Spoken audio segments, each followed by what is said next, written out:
مجھے بار بار یہ دیکھ کے ایسا یاد آ رہا ہے، آشیاں جل گیا گلزدہ لٹ گیا. تو وہ بہرحال مجھے ارشد میاں نے کہا کہ میں یہ آغاز کرنا ہے، تو میں نے 2-4 لفظ لکھے تھے، وہیں سے شروع کرتا ہوں. ظاہر ہے کہ ایک بہت طویل عرصے وقفے اور غیر حاضری اور عدم شمولیت کے بعد آج میں یہاں اس پوڈیم پہ کھڑا ہوں. تقریباً 5 سال تک کم از کم ہو چکے ہیں اس بات کو. بہت شکریہ، اور باعث افتخار ہے میرے لیے یہ بات کہ اس پوڈیم پہ کھڑا ہوں. یہ در و دیوار جو تھے انہوں نے ہمیں بہت عرصہ اپنی آغوش میں لیے رکھا، اور یہاں کی جو سرور بھائی کی محبت، شدت، دلوں کی گرمی جو تھی، وہ تمام رشتے جو اس کی وجہ سے استوار ہوئے تھے، وہ چہرے میں دیکھ رہا ہوں، اور چہروں میں داستانیں ہیں. میرے لیے بہت ساری داستانیں ہیں، بہت انسیت ہے، اپنائیت ہے. کچھ رشتے اللہ سبحانہ وتعالیٰ ہمارے لیے بناتا ہے، اور یقیناً ان رشتوں کی ذمہ داریاں اپنی جگہ ہوتی ہیں. کچھ رشتے ہم دنیا میں بناتے ہیں جن کی بنیاد انسانیت پر ہوتی ہے. ایک دوسرے سے بے لوث محبت اس کی بنیاد ہوتی ہے، جس میں کوئی دکھاوا نہیں ہوتا، جس میں کوئی وجوہات نہیں ہوتی. بس ہم کسی کو پسند کرتے ہیں. کیوں پسند کرتے ہیں؟ اس کی بنیادی وجہ انسانی محبت، انسانی رشتہ، اور کچھ ہم خیالی بھی ہوتی ہے کہ ایک جیسے خیال کے لوگ اکٹھے ہوتے ہیں اور اکٹھے ہو کے کوئی کام کرتے ہیں. تو مجھے 23 برس پہلے کا وہ دن یاد ہے جہاں سے ہم نے اس سفر کا آغاز کیا تھا. اس زمانے میں سننے والے 3 ہوتے تھے، ایک میں، ایک میری والدہ مرحومہ، اور ایک میری بیگم. اور پڑھنے والے کبھی 10، کبھی 12، کبھی 15 ہوا کرتے تھے. وہاں سے اس محفل کا آغاز ہوا تھا، اور اس کے بعد بہتری ہوئی، اور وہ زمانہ آیا کہ پھر لوگ آنا شروع ہوئے، اور خالد رانا صاحب اور میں ہم گھر سے کھانے پکا کے لاتے تھے، اور سب اکٹھے بیٹھ کے پھر پروگرام کے بعد کھانا کھایا کرتے تھے. لوگ مٹھائیاں، سویٹ ڈشز لے کے آیا کرتے تھے، اور وہ ایک گھرانہ بن گیا، ایک بڑا مضبوط گھرانہ وہاں سے تشکیل ہوا. اور اردو کی محبت میں، اردو وہ ایک زبان ادب کا رشتہ تھا جو آغاز جس کا بہت مختلف آراء ہیں کہ وہ ہندوستان سے شروع ہوا یا دکن سے، کہاں سے، دلی سے، دکن سے، یا پنجاب سے. وہ ویسے ایک طرف رکھ دیجیے. بات یہ ہے کہ آغاز ہوا اردو زبان ادب کا، اور اردو پھلی پھولی ہندوستان میں، اور ہمارا جو بہترین اثاثہ شعر و ادب کا ہے وہ وہیں سے تھا. تو ہندوستانی لوگوں کے لیے اور پاکستانی لوگوں کے لیے ہم سب کی میراث ہے وہ. اور ہم نے جب اردو اکیڈمی کا آغاز کیا تھا تو اس میں ہمارا منشور یہ تھا کہ یہ ہم سب کا اثاثہ ہے، اردو زبان و ادب، اور یہ کسی ایک کی میراث نہیں ہے. اس پہ ہم یہ نہیں کہہ سکتے کہ یہ اس قوم کا ہے، اس قوم کا ہے. یہ سب کا ہے، یہ سب کا ہے. اور بات تبھی چلتی ہے جب سب کا ہوتا ہے. تو وہ زمانے میں اب یاد کرنے کی کوشش کر رہا ہوں جب یہ بھرا ہوتا تھا، اور یہاں پہ ہندو، سکھ، عیسائی بھی ہوتے تھے کچھ جو اردو سے ذوق رکھتے تھے، مسلمان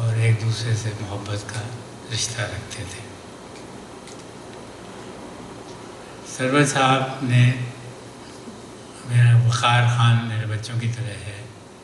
اس نے میں کہا کہ سرور بھائی سے بات کرتے ہیں، چاندنی میں کوئی سلسلہ بناتے ہیں. سرور بھائی سے اس نے بات کی، انہوں نے ہمیں کھلے دل سے اور کھلی باہوں سے ہمیں یہاں پہ جگہ دی اور یہ در و دیوار یہاں کے ہمارے گھر کی حیثیت اختیار کر لی.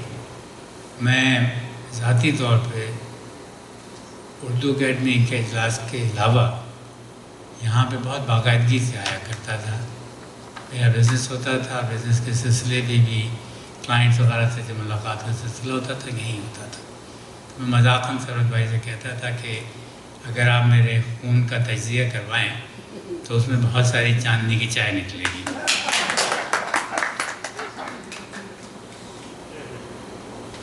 یہ یادیں ہیں.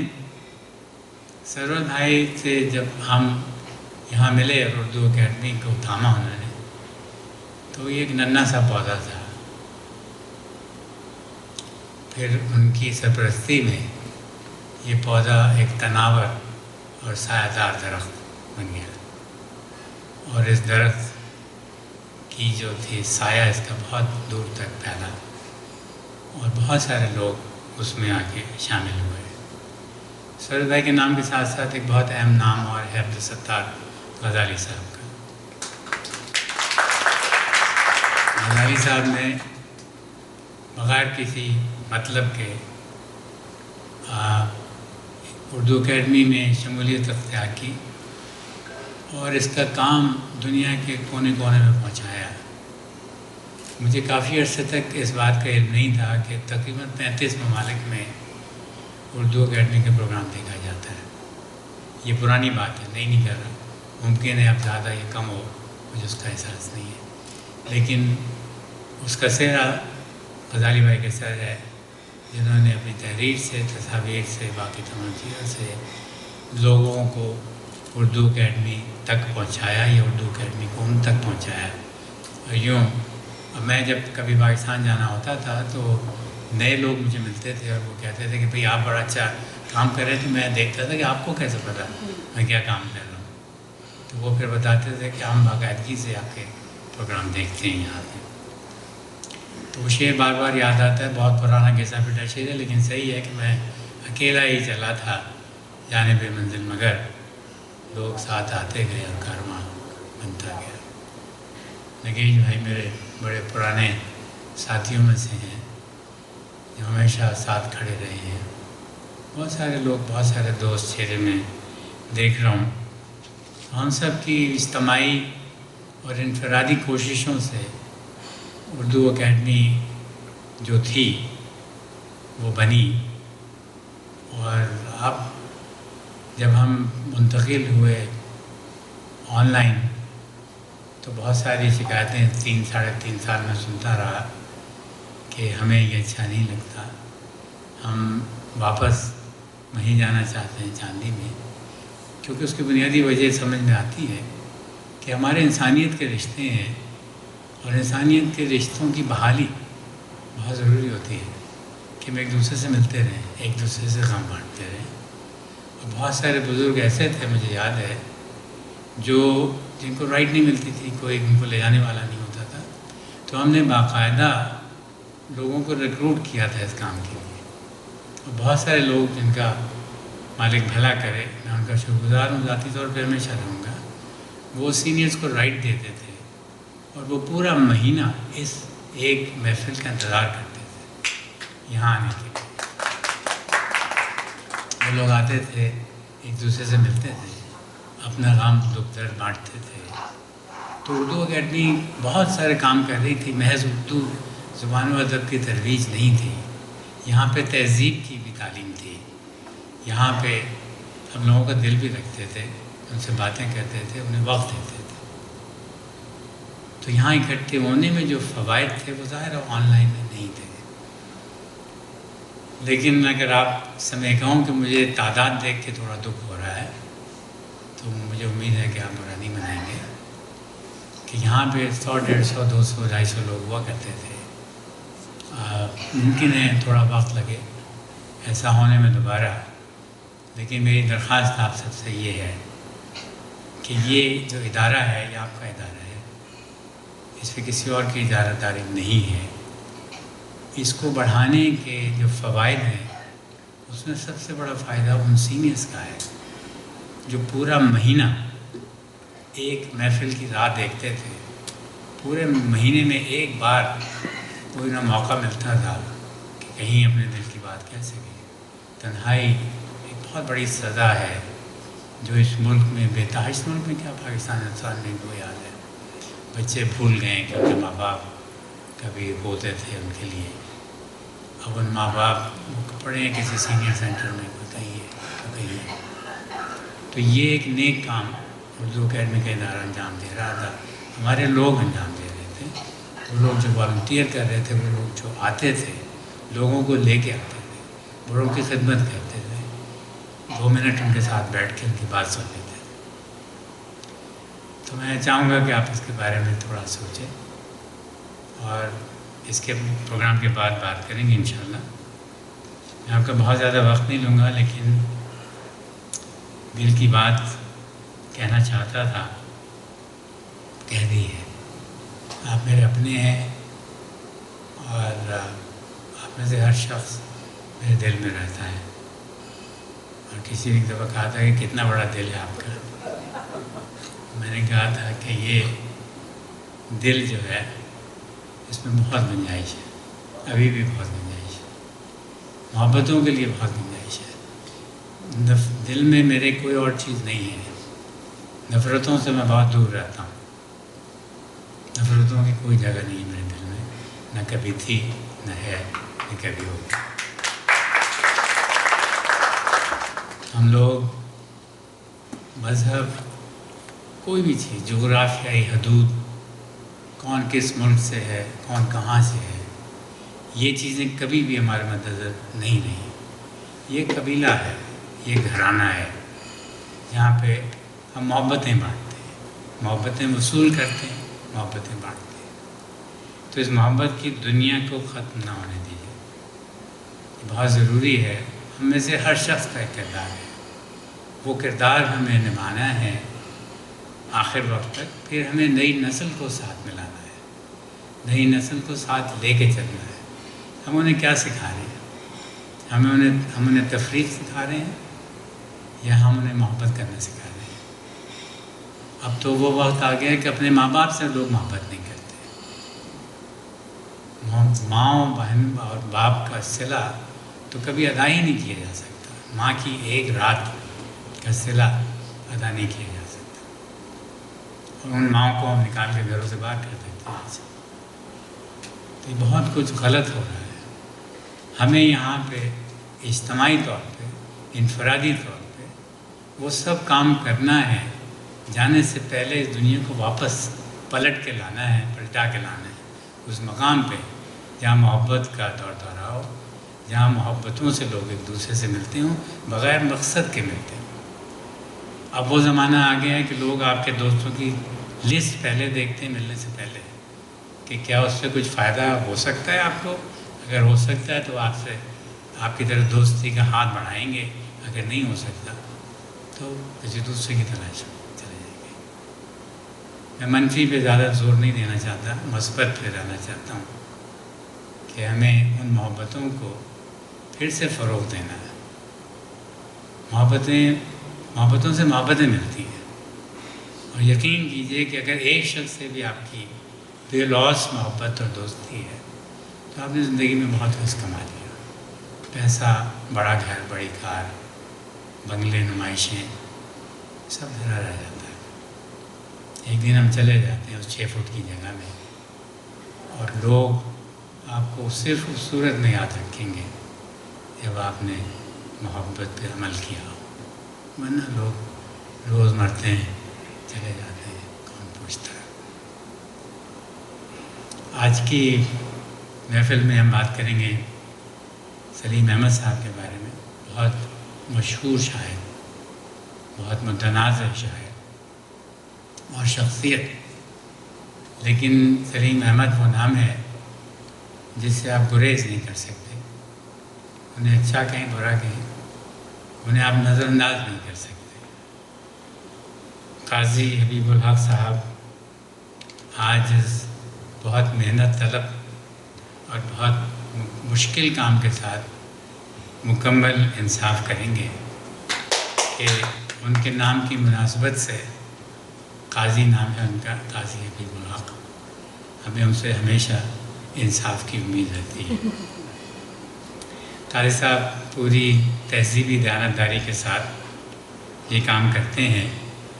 انہوں نے بہت عرصہ نہیں ہوا، کچھ عرصہ پہلے پہلی بار جب نظامت کی تھی تو میں دنگ رہ گیا تھا کہ بغیر کسی تربیت کے اس قدر نفیس، اس قدر عمدہ ان کی جو تمام جو کچھ انہوں نے ریسرچ کی تھی وہ، اور جس طرح سے انہوں نے شاعر کے بارے میں گفتگو کی تھی بہت کمال کی تھی. اور میں نے ان سے، میری طبیعت بہت خراب تھی لیکن میں پھر بھی میں نے ان سے اجازت مانگی آن لائن کہ میں 2 منٹ کے لیے بات کرنا چاہتا ہوں، کیونکہ میں سمجھتا تھا یہ بڑی شدید بے انصافی ہوگی اگر میں نے وہ تعریف نہ کی جس کے یہ اتنے مستحق ہیں.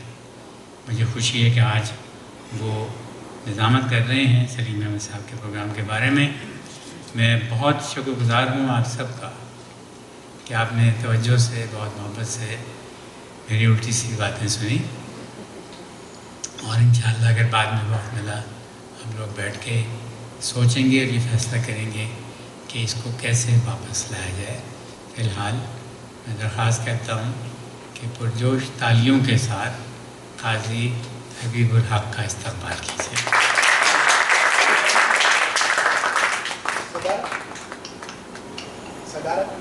آپ کیجیے گا، میں بالکل بھول گیا. صدارت کے لیے میں دعوت دوں گا جناب جاوید عمرانی صاحب کو کہ وہ تشریف لائیں.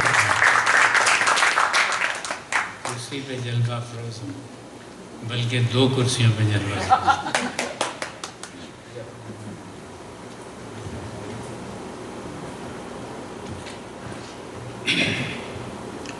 بہت شکریہ تاشف بھائی، آپ نے اتنی اثر انگیز اور دل کو چھو لینے والی باتیں کی ہیں. ہماری خوش نصیبی ہے کہ آج آپ یہاں اس محفل میں ہیں، اور بہت بڑی بات ہے ہمارے لیے، ہم سب کے لیے. معزز خواتین و حضرات،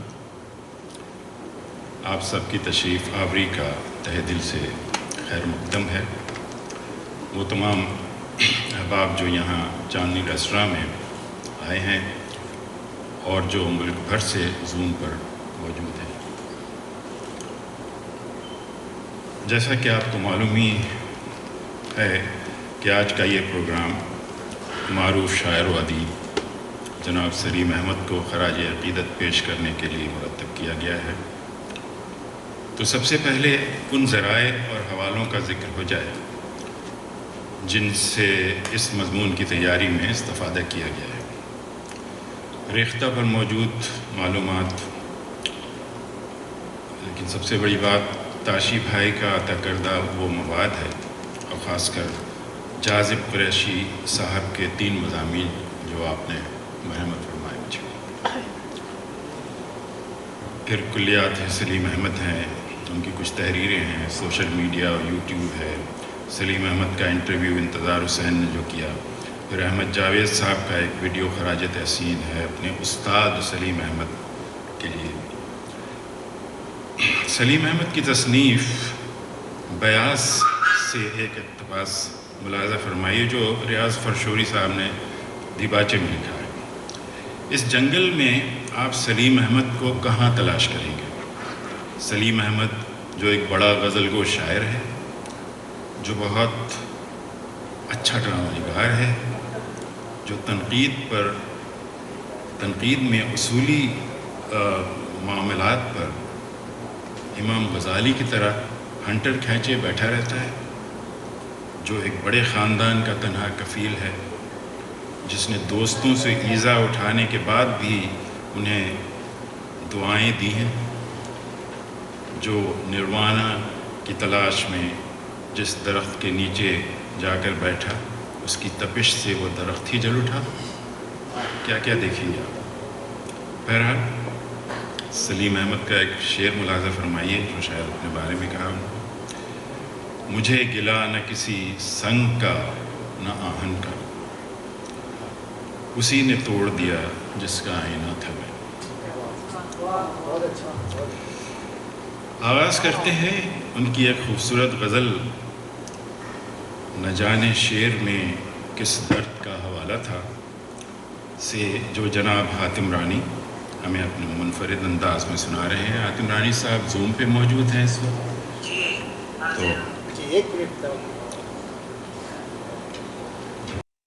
جی السلام علیکم. وعلیکم السلام.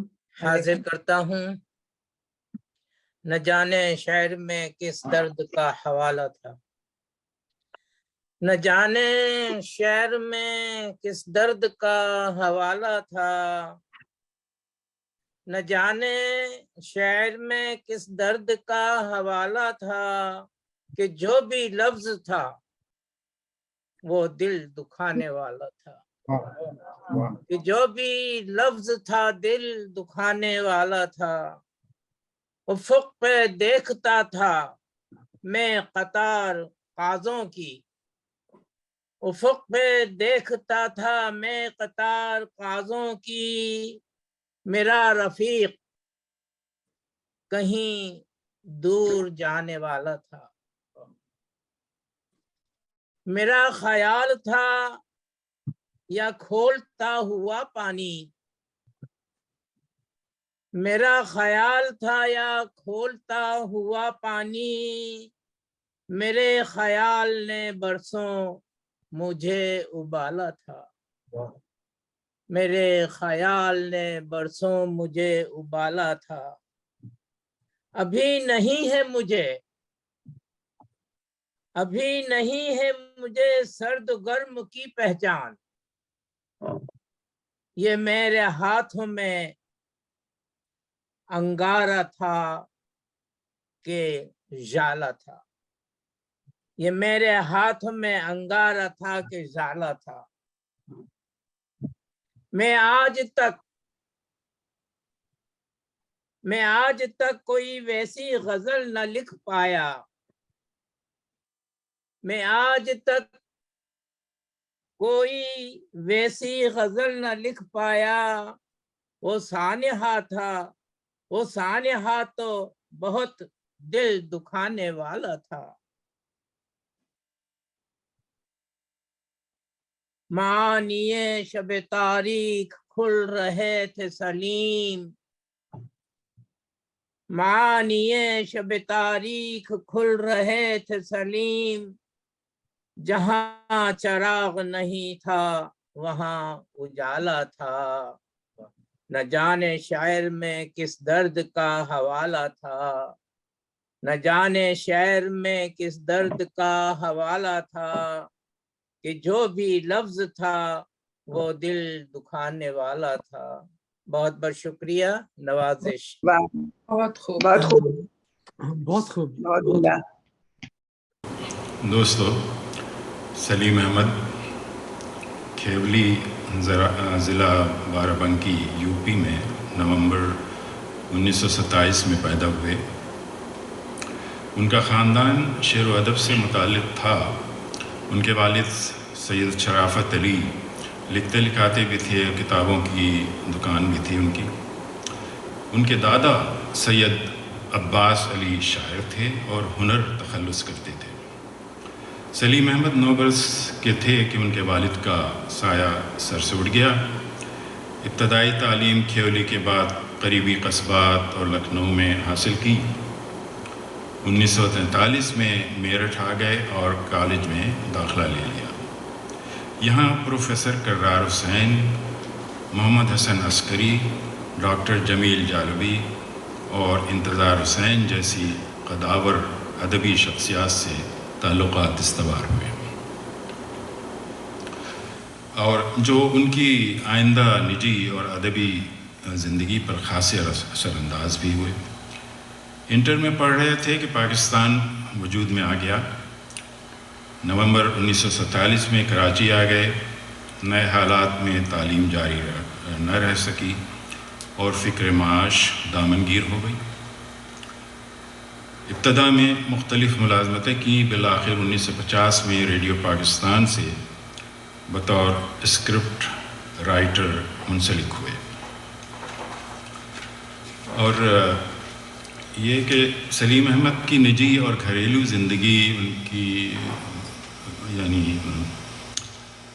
رفیق حیات اور ان کے اولاد تھی کہ نہیں، یہ ان چیزوں کے بارے میں مجھے انفارمیشن یا معلومات نہیں ملی۔ رشتوں کے بارے میں اب یہ معلوم ہوا کہ ظہور احمد جو ایک ٹی وی، فلم اور اسٹیج کے بہت مشہور اداکار تھے، وہ ان کے بھائی تھے۔ اس کے بعد یہ ہے کہ شمیم احمد صاحب، پروفیسر شمیم احمد صاحب، وہ معروف علمی اور ادبی شخصیت تھے، وہ بھی سلیم احمد کے بھائی تھے۔ سلیم احمد نے شاعری نو عمری میں ہی شروع کر دی تھی اور ابتدا میں اپنے دادا کے تخلص یعنی ہنر کو اپنا لیا تھا، لیکن کچھ عرصہ بعد تخلص بھی سلیم رکھ لیا۔ میرٹھ آنے سے پہلے علامہ مشرقی سے متاثر ہو کر خاکسار تحریک کے رکن بن گئے، اور جب میرٹھ میں کرار حسین صاحب سے ملے تو اس تحریک میں اور بھی بڑھ چڑھ کر حصہ لینے لگے، اس لیے کہ کرار حسین بھی اس تحریک میں خاصے سرگرم عمل تھے۔ ابتدائی شاعری علامہ اقبال کے انداز و آہنگ سے بہت قریب تھی، پھر محمد حسن عسکری کے زیر اثر آ کر انہوں نے فراق گورکھپوری کو گویا اپنا قبلہ یا رہنما بنا لیا۔ عسکری صاحب سلیم احمد کے استاد اور مینٹور سے کم نہ تھے۔ انہوں نے فراق کے تغزل اور پھر دوسرے اساتذہ جیسے میر، غالب، حالی، ذوق، سودا وغیرہ کے سانچے میں سلیم احمد کو اس لیے ڈھالنا شروع کر دیا کہ پہلے اعلیٰ پیمانے کے اسالیب اور انداز کو سیکھ لیں اور اس کے بعد اپنا اصل رنگ و ڈھنگ اپنائیں۔ چنانچہ سلیم احمد نے یہی کیا اور عرصہ بعد انہوں نے اپنی خود کی ایک نہج، ایک خود کا اسٹائل بنایا۔ ان کا یہ شعر غالباً ان کے اسی دور سے تعلق رکھتا ہے۔ شاید کوئی بندے خدا آئے، شاید کوئی بندے خدا آئے، صحرا میں اذاں دے رہا ہوں، صحرا میں اذاں دے رہا ہوں۔